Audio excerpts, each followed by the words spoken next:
Europe 1, 7h56, Thomas Soto. Ciao Matteo Renzi en Italie, on en parlait à l'instant. Nein à l'extrême droite de Norbert Hofer en Autriche. C'est son adversaire écologiste Alexander Van der Bellen qui l'a finalement emporté. L'Autriche en vert, VERT et contre tout, écrit Libération ce matin. Bonjour Dany Cohn-Bendit. Bonjour Thomas. Pour commencer, vous en avez clairement après nous les journalistes, Dany. Alors allez-y, c'est à la mode. Non, pas les journalistes, mais quand même, si vous étiez capable, ou on était capable de lire Le Monde, Libération, tous les journaux, Le Figaro, c'était l'extrême droite aux portes du pouvoir en Autriche. C'est-à-dire qu'il n'y avait qu'une possibilité, c'était la fascination du vide, de l'horreur.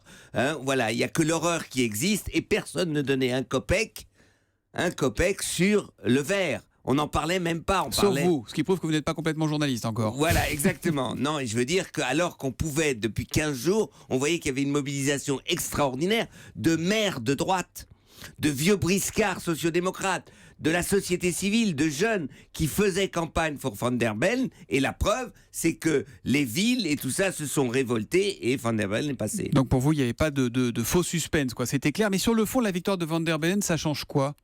Ça change qu'aujourd'hui, l'Autriche a une chance de se refaire une deuxième jeunesse politique, c'est-à-dire les partis traditionnels, parce que c'est eux qui ont perdu. Il faut rappeler quand même que les sociodémocrates et les chrétiens-démocrates, qui détiennent le pouvoir maintenant depuis l'éternité en Autriche, ont été balayés au premier tour des présidentielles. Donc maintenant, voilà, il y a une possibilité que tout ça revienne, que ces partis, fassent un inventaire de leur incapacité. Et c'est ça qui est bien, c'est que la politique autrichienne a un moment pour respirer et se réinventer. On a l'impression que ça vous donne envie pour la France, non ?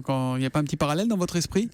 Je veux dire, il a 72 ans, le camarade Van der Bellen. Et d'ailleurs, c'est un mélange, vous savez, c'est entre, je l'ai dit l'autre jour déjà, entre Yannick Jadot et Emmanuel Macron. C'est un libéral, et les Verts pourraient apprendre que quelqu'un de posé, de libéral, d'ouvert, d'écologiste, etc., rassemble. Parce qu'on demande toujours qui peut rassembler.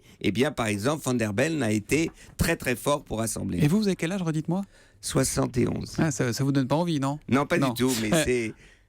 Allez-y. Non, mais c'est l'Autriche. Bon. L'Europe peut-elle se contenter de dire, le coup n'est pas passé loin, mais ouf, on s'en sort ? Et d'ailleurs, on voit qu'en Italie, ça va pas fort. Donc, Non, l'Europe doit se poser le problème. Et d'ailleurs, ce qui est intéressant dans le discours de Van der Bellen, par exemple, qui a défendu l'Europe, il dit « L'Europe doit retrouver un équilibre entre la nécessité d'investir pour l'avenir et la responsabilité budgétaire. » En fait, il dit « Il faut en finir avec l'austérité bête et méchante. » C'était aussi sa position qui lui a permis de passer. Donc peut-être que l'Europe pourrait réfléchir maintenant à en finir avec l'austérité bête et méchante et arriver à un équilibre entre l'investissement pour l'avenir et la responsabilité budgétaire. L'humeur de Dany Cohn-Bendit, plus jeune Dany que le président qui vient d'être élu en Autriche, ça le savoir. C'est tous les matins à 8h moins 10 sur Europe 1. À demain Dany. À demain Thomas, ciao.